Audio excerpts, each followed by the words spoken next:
جی ہاں ان کے پاس کوئی انسٹیٹیوشن نہیں ہے. ایڈیٹر کا انسٹیٹیوشن تھا, ان کے پاس کوئی نہیں ہے. ان کے اندر نیوز ایڈیٹر نہیں بیٹھا ہوا, ان کے اندر ایڈیٹر نہیں بیٹھا ہوا, ان کے اندر وہ نقاد نہیں بیٹھا ہوا تجزیہ کر سکے کہ جو آپ بات کر رہے ہیں سچائی کتنی ہے, جھوٹ کتنا ہے. یہ دیکھتا ہے یہ بکے گی کتنی, چلے گی کتنی. اب سوشل میڈیا آ گیا ہے, اب دیکھتے ہیں کہ یہ کتنے فالوورز آئیں گے. اس کا کیپشن کیسے دینا ہے کہ اس پہ کلکس آ جائیں یا اس پہ ریٹنگ آ جائے. ہاں آپ فرما رہے تھے ایڈیٹر اور نیوز ایڈیٹر کے بارے میں, تو ایڈیٹر کا تو ہوا نا کہ وہ تو کیپٹن آف دی شپ ہے. میں نیوز ایڈیٹر والے کے نہ ہونے پہ اس لیے پریشان ہوں کہ صرف وہ پہلے تو ترجمہ کیا جاتا تھا ٹھیک ہے خبر کا, اب وہ اردو میں کمپیوٹر پہ خبر آ جاتی ہے. واضح نظر آ رہا ہوتا ہے کہ اس پہ کسی نے نظر ڈالنے کی بھی زحمت نہیں کی. غالباً صرف یہ دیکھا ہے کہ وہ بہت ہی موٹی مجھے ایک بڑا واقعہ لطیفہ یاد آ رہا ہے کہ ایک ہمارے ساتھی نے, حریت کا زمانہ تھا, خبر دی. تو ہم نے کہا کہ یار, ہمارا افسر اعظم صاحب نیوز ایڈیٹر تھے میرے ساتھ, تو میں نے کہا کہ اس کو ذرا کام کرو, فلاں فلاں فلاں فلاں چیز سے رابطہ کرو اور ڈالو. وہ لے کر آیا. پھر ہم نے کہا کہ نہیں نہیں ابھی یہ دیکھو. 4-5 بار کروائی. وہ زچ ہو گیا رپورٹر ہمارا, اور اگلے دن آیا غصے میں, کہنا یہ اتنی محنت کرائی, خبر کہیں نہیں ہے. وجہ کیا کہ اس کا خیال تھا کہ 2 کالمی خبر ہوگی, یہ زیادہ سٹی پیج کی, وہ لیڈ تھی. ہم نے کہا کہ ہم نے تم سے خام محنت نہیں کرائی تھی, یہ لیڈ کی خبر ہے اور اس کا توقع نہیں تھی. اور رزلٹ یہ ہے کہ جب تک ہم اس ادارے میں رہے, اس کو جو کہا اس نے کیا. صحیح, کیونکہ اس کا پتا تھا کہ اب انہوں نے میری خبر کو کہیں سے کہیں پہنچانا ہے. ہمارے ایک وہاں ساتھی تھے انور شاہد, جنگ ہو رہی تھی لبنان میں, یاسر عرفات وہاں پھنسے ہوئے تھے. جی. تو ہم ان کو سارا پلندہ پکڑا دیتے تھے. ایک صاحب تھے وہ رات کو ریڈیو سنتے تھے جگہ جگہ کے, کبھی اسرائیل کا بھی, وہ لا کے رات کو بتاتے تھے کہ فلاں جگہ سے یہ خبر آئی ہے. وہ ایک دن پہلے وہ خبر دے دیتے تھے جو دوسرے اخباروں میں اگلے دن ہوتی تھی. صحیح. چنانچہ رزلٹ یہ تھا کہ ہمارے بہت سے بڑے اخباروں والے تھے, وہ کہتے تھے یار پتہ کرو یہ ان کا سورس کیا ہے. سورس کیا تھا؟ 2 بندے, ایک مانیٹر, ایک بندہ وہ جو بیٹھا ہوا ساری خبریں لے کر آرام سے, اور کچھ نہیں کر رہا. رات کے 12-1 بجے تک اس نے ایک خبر بنانی ہے اور بنا دیتا تھا. تو یہ جو کام تھا نا, یہ اب ختم ہو گیا. آپ ہی سیڈ ہو سیڈ والی قصہ آ گیا. اس وقت کہا کہ آپ نکالتے تھے, اچھا یہ جو خبر کی ہے تیار کرو دی, انہوں نے کہا یہ انہوں نے کہا اچھا اس کا مطلب یہ ہو رہا ہے, خبر نکال دی. خبر نکال دی. یہ جو کمال تھا نا, یہ اب کم جرنلسٹوں میں رہا ہے کہ اس میں سے وہ اس کا کرکس کہ نکالنا, اس میں خبریت کہاں ہے, اور اس کو تلاش کرو اور اس کو قریت کے آپ ذرا آپ انٹرپریٹ کرو, غلط ہو جاؤ گے, دیکھا جائے گا. تو وہ جو تھا وہ اب کم لوگوں. میں حیران ہوتا ہوں کہ وہ جو ایک لائن کا جس کو وہ ٹکر کہا جاتا ہے, اس کی املا میں املا غلط ہوتی ہے حیران کن طور پہ کہ کبھی گرامر شاید املا کی غلطی ہوتی ہے, املا کی غلطی ہوتی ہے کہ وہ املا ہی ٹھیک بڑے چینل میں ہوتی ہے, چھوٹے میں چھوڑ دیجئے, بڑے میں ہوتی ہے. بڑے میں ہوتی ہے. اس کی وجہ یہ کہ دوڑ لگی ہوئی ہے کہ وہ اس سے پہلے کہ وہ کر دے. بلکہ بہت سے چینل جو ہیں وہ یہ کرتے یہ ہیں کہ ایک چینل پہ خبر چھپتی, ایک آدھ چینل پہ, تو باقی سارے اس کے 30 سیکنڈ کے اندر اسی خبر کو ریپیٹ کر دیتے اپنے لفظوں میں. آخری سوال ہے آپ سے سجاد بھائی کہ اس وقت انپریسیڈنٹڈ تعداد میں نوجوان لڑکے اور لڑکیاں صحافت کی تعلیم پا رہے ہیں. اب مجھے معلوم نہیں کہ یہ کون سے ایونیوز کھلیں گے نئے, ظاہر ہے دنیا کو آگے جانا ہے, یہ صحافت میں آئیں گے. بنیادی قدریں صحافت کی تو وہی رہیں گی نا, میڈیم بدل جایا کرتے ہیں. آپ اپنے وسیع تجربے کی روشنی میں اس نسل کو جنہوں نے اب صحافت میں آنا ہے, کیا ہدایت, کیا بنیادی پرنسپلز کی طرف توجہ دلانا پسند فرمائیں گے؟ اس میں بہت سارے جو سوشل میڈیا پہ جا رہے ہیں, وہ اپنے گھر میں ایک سیٹ اپ چھوٹا سا بنا لیتے ہیں جی, اور سوشل میڈیا سے اگر وہ مونٹائز ہو جاتے ہیں تو مہینے کا کچھ کما لیتے ہیں اور اسی میں گزارا کر لیتے ہیں. لیکن اس میں دوڑ کس بات کی ہے کہ آپ کی کون سی چیز بکتی ہے. اس کے فالوور کتنے ہیں. اس بات کی دوڑ نہیں ہے کہ آپ کیا میسج دینا چاہتے ہیں, یا اس بات کی دوڑ نہیں ہے کہ آپ کس چیز کو سچ سمجھتے ہیں.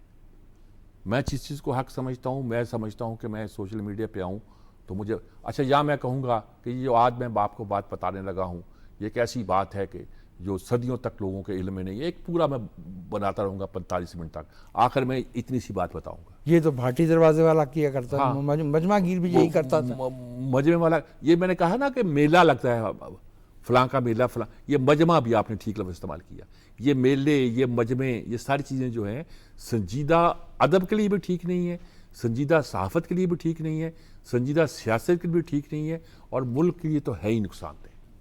اس لیے ہمیں بہت سنجیدگی کے ساتھ اپنے مسائل کو سمجھنا چاہیے, ان کا تجزیہ کرنا چاہیے, اور اس کے حوالے سے آگے بڑھنے کی کوشش کرنا چاہیے. ہم کہتے ہیں ہماری نوجوان نسل جو ہے یہ ہمارا فیوچر ہے, ٹھیک کہتے ہیں. ہم نے کیا کیا فیوچر کے ساتھ؟ آدھوں کے بارے میں تو ہم کہتے ہیں کہ وہ اسکولوں میں نہیں جا پاتے, آدھے تو ضائع ہو گئے نا. 2,62,00,000 بچہ اسکول جانے کی عمر اس وقت باہر بیٹھا, آدھے ضائع ہوئے نا. بالکل. باقی آدھوں کو ہم نے کیا کیا ہے؟ آدھوں کو یہ کیا کہ کچھ کو مدرسوں کو سپرد کر دیا. جی. پھر آپ نے کہا کہ مدرسوں کی تعلیم تو ایسی نہیں ہے کہ وہ آج کے عہد کا ساتھ دے سکے. اچھا ٹھیک ہے, مارکیٹ میں کیا کریں گے؟ باقیوں کو کیا کیا؟ باقیوں کو ہم نے ایسی بڑی درسگاہوں میں, ہمارے پاس پیسے تھے نا, ہم نے اتنی بڑی بڑی خوبصورت درسگاہوں میں ڈال دیا کہ وہاں کا بچہ پاکستان رہنا نہیں چاہتا, نہیں رہے گا, وہ ملک سے باہر جانا چاہتا ہے. اب چھوٹی سی ایک کلاس رہ گئی ہے فیوچر کی, اس کو ہم اپنی وہ فیسلٹی دیتی نہیں ہے جو ہمیں اسے دینی چاہیے. ہم اس سے کیا توقع کریں؟ وہ جو پاکستان میں رہنا چاہتا ہے, پاکستان کی خدمت کرنا چاہتا ہے, پاکستان کو سمجھنا چاہتا ہے, اس کو فیسلٹی تو دے دیں. ہماری درسگاہیں اس کی تربیت تو کریں, پھر دیکھتے ہیں کہ ہم پاکستان کہاں جاتا ہے کہاں نہیں جاتا ہے. بنیادی لٹریسی کی سکلز تو آ جائیں. ٹھیک بات ہے. جیسے آئی ٹی کے معاملے میں ہم نے کیا, ہم نے کالج کھول دیے, جی, اور کالجوں میں وہ چیزیں بیسک نہیں سکھائیں جو ان کو انٹرنیشنل بزنس لینے میں مدد دیں. اب ہم کوشش کر رہے ہیں کہ پلیٹ فارم قائم کریں, یہ کریں, وہ کریں, یہ کریں. آپ دیکھیے گا اگر ہم نے یہ کام کیا تو 5 سال کے اندر آپ کی جو آئی ٹی کی ایکسپورٹ ہے وہ کتنی بڑھ جائے گی. آپ کا یہی ٹیلنٹ جو ہے دنیا میں اپنے آپ کو آپ کا ٹیلنٹ مناتا رہا ہے. اب دنیا میں نمبر 1 کئی بچے آتے رہے ہیں. آپ کر سکتے ہیں, ہر فیلڈ میں کر سکتے. آپ کے ڈاکٹر دنیا میں چھائے ہوئے. ہمارا جو دی بیسٹ ہے, ہاں, وہ تو دنیا میں کسی بھی دی بیسٹ سے مقابلہ کرتا ہے. ہم جہاں مار کھاتے ہیں وہ ہمارا جو اوسط درجے والا کیٹیگری ہے وہ کمپیٹیٹو نہیں. وہ میں نے بتا دیا ان کے ساتھ کیا کیا ہم نے.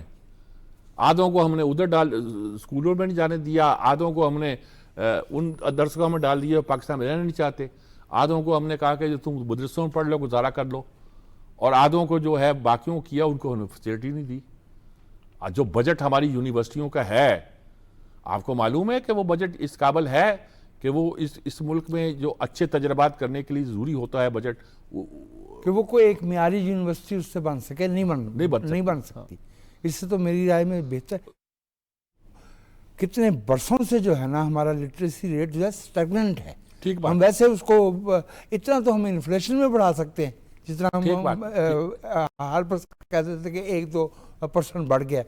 دنیا پچھلے 50 سال میں, ٹھیک ہے, ہر 4 سال میں 10% جو ہے وہ گلوبل لٹریسی ریٹ بڑھ رہا ہے. ٹھیک ہے, ٹھیک. اور ہمارے یہاں ایسے نہیں ہو رہا. نہیں, ہمارے یہاں نہیں ہو رہا. ہمارے یہاں یہی تو پرابلم ہے. میں کہتا ہوں کہ ہمیں اپنی نوجوان نسل کا نام لے کر خوشی ہونا چاہیے, بلکہ نوجوان نسل کی تربیت کا انتظام کرنا چاہیے. اس ذمہ داری کو سمجھنا چاہیے.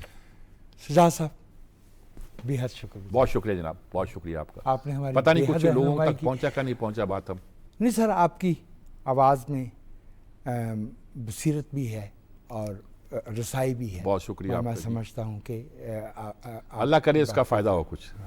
آپ کی عنایت, آپ کی مہربانی.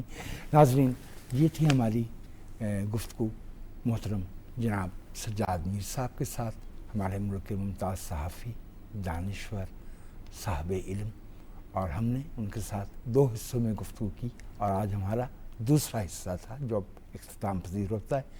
دوبارہ ملیں گے ایسے ہی کسی صاحب دانش کے ساتھ, صاحب علم کے ساتھ, کسی تخلیق کار کے ساتھ آپ کی ملاقات کروائیں گے پاکستان ٹیلی ویژن کے پروگرام صد رنگ میں.